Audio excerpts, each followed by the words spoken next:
안녕하십니까. 한의사 안경모입니다. 오늘은 그 두드러기의 치료 사례가 있어서 재밌게 제가 말씀드려보고자 합니다. 이 친구는 여성이에요.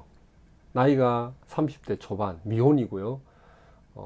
영어도 잘하고 중국어도 잘하고, 그래서 이 친구가 분당에 사는 친구인데 그 L백화점 면세점에서 아주 실력 발휘를 잘해서 거기에 직급이 꽤 높은 친구예요. 뭐 사진도 있는데 그냥 문둥병 환자 같아요. 두드러기가 올라온 사진을 저한테 보내면 얼굴에 그냥 뭐 이상한 괴물이 되고요. 등판을 보면 넓적넓적한 지도가 그냥 막 손바닥만한 게 턱턱턱 붙어 있고, 다리에 두드러기 사진 찍어 보면은 막 넓적넓적한 게 막 올라와요.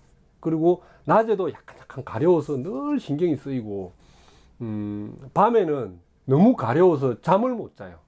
그래서 막 자기 오빠를 깨워서 막 어떻게 해달라고 막 운대요. 그래서 저한테 저는 보통 두드러기는 뭐 치료가 잘 될 경우 한 달, 보통 2, 3개월 하면 대부분 치료가 되는데, 이 친구는 넉 달이나 걸렸어요. 넉 달이나. 그래서 왜 이렇게 안 낫지? 사실 좀 미안하기도 하고, 환자분한테 이런저런 얘기를 했어요. 이 친구는 여행을 좋아하거든요. 그래서 뭐 내보고 그랬어요. 원장님, 제가 공기 좋은 데 가서 지내면은 좀 덜한 것 같은데 하도 안 나와가지고, 근데 좋아지기는 많이 좋아졌어요. 근데 자꾸 업다운이 반복되다 보니까 신경이 쓰이는 거죠. 그래서 제주도에 가서 한번 며칠 지내다 오려고 하는데 원장님 생각은 어떠세요? 이렇게 물어보는 거예요. 아, 너무 좋다. 과거에 옛날에 제가 두드러기 환자가 있었는데 회사에서 담양에 어디에 MT를 간대요. 1박 2일로. 그래서 거기 가서 두드러기가 올라오면 어떨까 막 걱정을 했는데, 걱정하지 말고 다녀오라 그랬는데 너무나 신기하게도 두드러기가 한 번도 안 올라왔대요. 그런 사례가 있어서 무조건 좋다, 제주도에 가라고 얘기했는데, 진짜 첫날 가서 조금 가렵다가 그 이탈부터 두드러기가 하나도 안 올라온대요. 안 올라오더래요. 그래서 이거는 제가 생각하는 두드러기의 근본적인 원인은 소화기의 원인이 많아요. 요즘 뭐 먹방이다, 야식이다, 뭐 과식이다, 회식 문화다, 그 다음에 너무나 자극적인 음식, 인스턴트 음식, 이런 걸로 인해서 우리 장점막이나 소화기 점막에 미세충혈이나 미세염증들이 되게 많아요. 이런 염증성 물질들이 혈액 속에 흡수가 되어서 우리 몸에 어떤 그 미세염증을 일으키고 혈관의 염증을 일으키고, 이것이 피부 표피층, 피부 껍데기, 표피, 그 밑에 혈관, 신경, 뭐 여러 가지 그 콜라겐 섬유나 엘라스틱 섬유가 있는 그 부위 진피층의 말단에 그 경계성에 있는 마스터셀이라는 게 있습니다. 비만세포. 거기에 면역물질이 나오는데, 그 면역물질에서 탁 건드리면 오징어 먹물처럼 푹 뿜어내는 게 있어요. 그게 뭐냐 하면 히스타민인 거예요. 이 히스타민이 촥 뿜어져 나오면은 우리 혈관이나 피부를 충혈을 시켜요. 그래서 피부가 가려워요. 가렵기도 하고 충혈이 되니까 넙떡넙떡하게 올라옵니다. 그래서 그게 심하면은 따갑고 그렇죠. 그래서 이런 두드러기에 대한 것을 일반 약국에 이렇게 가면 뭘 먹냐면 히스타민을 탁 들어막는다고 해서 항히스타민제, 여러 종류의 약들이 있습니다. 뭐 먹게 되면 몽롱하기도 하고 이런 증상을 유발하는 거죠. 그래서 이런 약들로 매일 살다시피 했던 이 피부 두드러기 환자가 저한테 와가지고, 일단 저는 그 체질 개선을 하면서 하도 변화가 없어가지고 해독부터 시켰죠. 그러면서 이게 그 가려움이 이렇게 꺾이기 시작하는 거예요.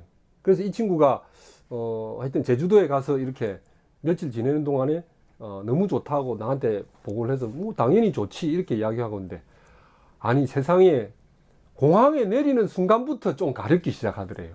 그래서 두드러기의 원인이, 이 친구를 통해서 느꼈던 점은 뭐냐면, 두드러기의 원인이 이때까지 나는 정신적인 스트레스, 콜린성 두드러기나 이런 부분들은 막 스트레스 받으면 몸에 체온이 올라가서 뒤집어지거든요. 이런 거나, 설사 콜린성 두드러기라 하더라도 내 몸속에 소화기 점막에 염증이나 충혈성 어떤 상황이 되어 있을 경우에는 그런 인자들이 더 많다라는 거죠. 그래서 그렇게만 생각을 했는데, 우리가 코로 들어가는 이 공기, 뭐 한때 우리가 봄에 미세먼지들이 되게 많았잖아요. 그때 두드러기들이 창궐하더라고요. 기존에 두드러기 있던 환자들도 다 나았는데도 가렵다라는 얘기를 하고, 그래서 우리가 혈액 속에 폐를 통해서 심장을 통해서 우리가 공기가 들어가잖아요. 그래서 호흡기를 통해서도 두드러기가 얼마든지 생길 수가 있다, 이런 생각을 많이 했었어요. 근데 이 친구는 이제 아예 그러고 나서 어떻게 했냐면, 저한테 치료가 한 80% 정도 되어서 20%가 가렵고 막 이렇게 지내다가, 또 뭐 옛날에 그 밤에, 이 친구는 개인적으로 그걸 좋아해요. 그 프리미어 프로, 영국의 그 무슨 그거예요?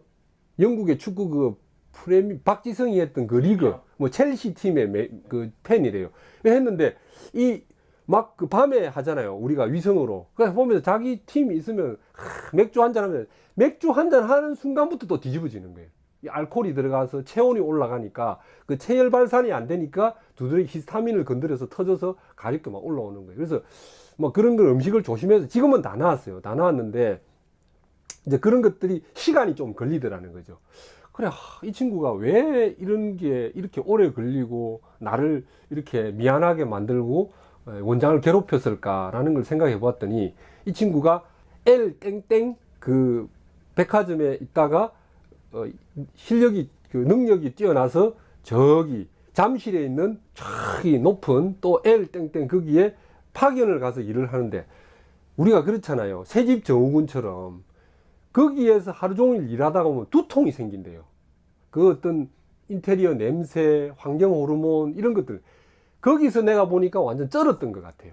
그 독이 다 빠지는 기간이 내가 볼 때는 서너 달 걸렸던 것 같아요. 그래서 우리가 두드러기나 이런 피부, 저는 개인적으로 두드러기는 피부 질환이 아니라고 봅니다. 내과적인 질환이고, 혈액 속에 어떤 염증성 물질에 생기는 원인들이 여러 가지 원인에서 있다는 걸 이 환자를 통해서 느꼈습니다. 즉, 우리가 아파트에 새로 이사를 했다든가 새 건물에 들어간다든지, 또 어떤 환자들은 뭐 아파트 분양 사무실에 새 무슨 건물 짓잖아요. 거기서 하루 종일 있다 보면 두통이 있다 하거든요.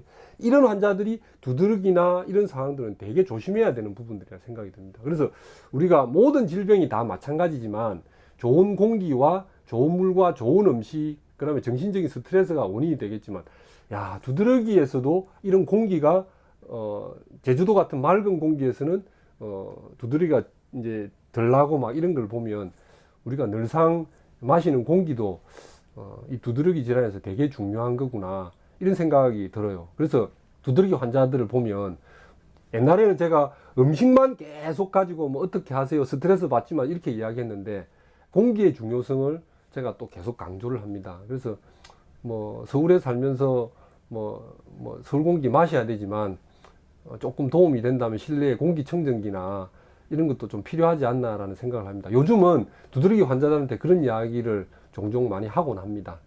그리고 혹시 저는 두드러기 치료 사례가 되게 많거든요.